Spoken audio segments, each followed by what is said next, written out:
Assalamualaikum warahmatullahi wabarakatuh. Perkenalkan, kami dari kelompok G.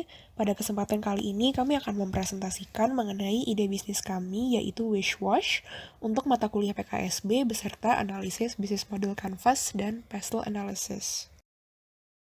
Adapun anggota kelompok kami terdiri dari Ilga, Vina, Rifda, dan Veronica. Sebelum kami menjelaskan detail spesifik terkait ide bisnis kami akan menjelaskan beberapa isu atau masalah atau biasa disebut dengan pain point yang kami temukan dalam kehidupan sehari-hari yang mendorong kami untuk mendirikan ide bisnis kami, yaitu laundry. Yang pertama, kami melihat adanya millennials moms dan beberapa anak kos yang memiliki berbagai kesibukan, sehingga mereka tidak memiliki waktu yang cukup untuk menyuci dan menyetrika pakaian mereka. Yang kedua, kami juga melihat adanya pelayanan jasa laundry yang terbilang lama dengan estimasi waktu penyelesaian yang tidak menentu. Dan yang ketiga, yaitu bisnis laundry yang menyebabkan pencemaran air dan udara sehingga merusak ekosistem. Melihat dari beberapa pain point yang sebelumnya telah dijelaskan, kami akhirnya memiliki ide untuk mendirikan bisnis laundry. Adapun value proposition yang ingin kami bawakan adalah sebuah bisnis jasa cuci dan setrika atau biasa disebut laundry yang bertujuan membantu para generasi muda yang tidak memiliki waktu untuk melakukan kegiatan menyuci dan menyetrika pakaiannya. Kami, yaitu Wishwash, akan menjadi sebuah leading company laundry yang tentunya akan ramah lingkungan, millennials friendly, dan juga profesional, cepat, dan praktis.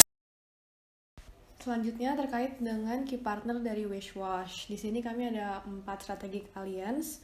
Yang pertama ada supplier deterjen yaitu Greenwash, kemudian ada web developer, WhatsApp API vendor, dan juga barcode system vendor. Jadi Wishwash ada beberapa key activities. Yang pertama tentunya membeli supplies dari supplier. Yang kedua memberikan layanan cuci dan setrika kepada customer kami. Kemudian yang ketiga tracking status pakaian. Yang keempat layanan delivery untuk pakaian-pakaian yang sudah di laundry. Kemudian yang terakhir pemasaran dari media sosial.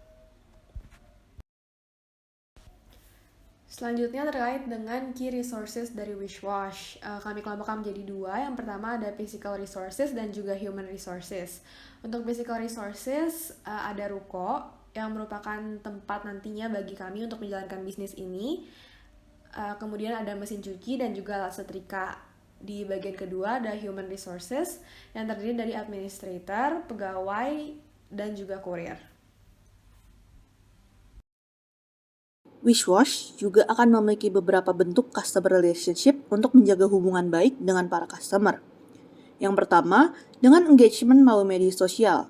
Media sosial yang dimaksud adalah seperti Instagram atau media sosial lainnya yang akrab dengan millennials dan generasi muda.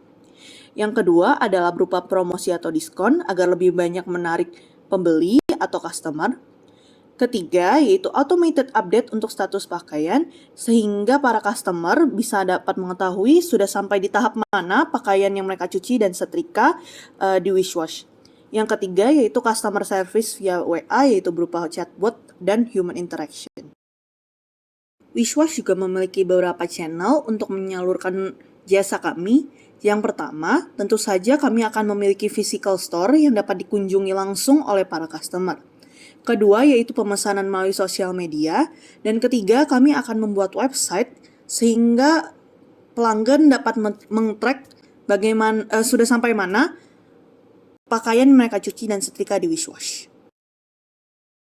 Selanjutnya, cost structure dari bisnis Wishwash akan mencakup supply seperti deterjen, pewangi, dan pelembut pakaian. Kemudian juga ada upah SDM sebagai gaji untuk karyawan yang melakukan kegiatan operasional di laundry, serta melakukan layanan delivery. Kemudian biaya website maintenance rutin, karena website tersebut akan menjadi media utama bagi pelanggan untuk tracking status pakaiannya. Kemudian fixed cost yang mencakup biaya sewa ruko dan biaya air dan listrik, serta biaya untuk kebutuhan marketing yang mencakup iklan di media sosial serta endorsement. Terakhir, dalam analisis BMC ini, revenue stream dari bisnis Swish Wash akan berasal dari tentunya layanan jasa cuci baju dan setrika, dan di samping itu juga ada revenue yang bersumber dari penjualan deterjen atau kebutuhan cuci pakaian lainnya yang dijual di dalam toko, serta yang terakhir penjualan reusable bag yang bisa digunakan oleh pelanggan untuk membawa pakaiannya dari dan ke laundry Wish Wash. Selanjutnya, kami akan menganalisis bisnis Wish Wash dengan analisis PESTEL. Dari aspek politik, secara keseluruhan tidak ada faktor yang secara signifikan akan memberikan tantangan bagi bisnis kini. Bisnis ini mungkin justru dapat memanfaatkan bantuan UMKM yang diberikan oleh pemerintah sebagai tambahan modal, terlebih lagi mengingat bahwa bisnis Wish Wash ini memang masih merupakan usaha dalam skala kecil. Kemudian yang kedua dari aspek ekonomi, salah satu hal yang bisa di-highlight adalah seiring dengan mulai meredanya pandemi, daya beli masyarakat termasuk kaum milenial juga mulai akan meningkat. Sehingga masyarakat mungkin akan semakin banyak yang mau mengalokasikan pengeluarannya untuk laundry supaya bisa mencuci pakaian dengan lebih praktis. Sehingga hal ini bisa menjadi peluang bagi Wish Wash untuk memanfaatkan momentum ini. Namun di sisi lain juga terdapat beberapa tantangan, di antaranya inflasi yang mungkin akan mengharuskan Wish Wash untuk menaikkan harga layanannya dalam beberapa waktu ke depan, serta tingkat suku bunga pinjaman bank yang perlu diperhatikan apabila Wish Wash akan mengajukan kredit ke bank sebagai salah satu sumber modal usaha. Selanjutnya saya akan bahas mengenai PESTEL analisis terkait sosial. Terdapat beberapa aspek sosial yang mempengaruhi pelaksanaan bisnis laundry kami. Yang pertama yaitu gaya hidup masyarakat yang kini cenderung sibuk dan tidak memiliki waktu untuk melakukan aktivitas-aktivitas sehari-hari seperti mencuci baju dan juga menyetrikanya. Yang kedua yaitu keadaan di mana masyarakat yang kini mungkin akan mulai kembali beraktivitas seperti biasa, yaitu ke kantor atau ke kampus seiring dengan memulihnya pandemi. Hal-hal tersebut mendukung kami sebagai pelaku bisnis laundry untuk menjadi solusi kesibukan masyarakat dan juga akan memberikan jasa yang cepat dan juga efisien untuk masyarakat. Selanjutnya yaitu PESTEL analisis terkait dengan teknologikal. Teknologi memiliki pengaruh yang kuat terhadap bisnis laundry Wish Wash yang kami jalankan ini. Yang pertama yaitu teknologi barcode untuk sistem tracking update pakaian laundry yang telah terintegrasi dengan website dan juga WhatsApp API, di mana nantinya konsumen dapat mengetahui secara langsung sampai mana proses baju yang mereka titipkan kepada kami dengan memasukkan nomor seperti layaknya nomor resi pada JNE. Selanjutnya juga, setelah pakaian telah selesai dan siap diantar atau dijemput, kami akan memberikan informasi tersebut melalui WhatsApp langsung kepada konsumen. Yang kedua, yaitu kami akan memaksimalkan penggunaan media sosial yang kini terus dilengkapi dengan berbagai macam fitur yang semakin menarik dan juga memiliki semakin banyak pengguna di tengah pandemi ini. Kami akan maksimalkan penggunaan media sosial sebagai media promosi dan juga media marketing kami. Selanjutnya yaitu PESTEL analisis mengenai environment atau lingkungan. Yang pertama yaitu bisnis laundry kami ini menggunakan deterjen yang ramah lingkungan, di mana kami memilih deterjen yang memiliki kandungan surfaktan, sulfat, dan juga NaOH yang rendah, di mana kandungan-kandungan ini merupakan kandungan yang berbahaya untuk lingkungan dan dapat mencemari air maupun udara. Selanjutnya, di sini kami juga akan mengurangi penggunaan plastik dalam bisnis kami, sehingga kami akan mempersilahkan konsumen untuk membawa sendiri wadah untuk pakaian mereka atau mengganti penggunaan plastik dengan reusable laundry bag yang kami jual ketika konsumen tidak membawa wadahnya sendiri. Selanjutnya yaitu PESTEL analisis terakhir mengenai legal. Terdapat beberapa peraturan yang perlu kami perhatikan sebagai pelaku bisnis terkhusus di bidang laundry. Yang pertama yaitu Undang-Undang Nomor 8 Tahun 1999 yang mengatur tentang perlindungan konsumen.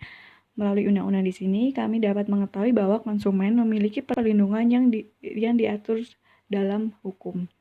Yang pertama yaitu kami sebagai pelaku bisnis perlu menjamin mutu jasa yang diperdagangkan sesuai dengan standar mutu. Yang kedua, kami sebagai pelaku bisnis perlu memberi kompensasi, ganti rugi dan atau penggantian atas kerugian akibat penggunaan, pemakaian, dan pemanfaatan barang. Dan yang ketiga, kami sebagai pelaku bisnis perlu memberi kompensasi, ganti rugi dan atau penggantian apabila jasa yang diterima tidak sesuai dengan perjanjian di awal. Selanjutnya yaitu ini lebih terkhusus pada kami pelaku bisnis di bidang laundry. di mana bidang laundry ini memiliki limbah, yaitu limbah B3 yang dihasilkan dari penggunaan deterjen. Hal ini diatur dalam pasal 99 ayat 1 Peraturan Pemerintah Nomor 101 Tahun 2014 yang mengatakan bahwa pengelolaan limbah B3 wajib dilaksanakan oleh setiap orang yang menghasilkan limbah B3. Oleh karena itu, di sini kami berusaha untuk memitigasi limbah B3 ini dengan memakai deterjen yang ramah lingkungan.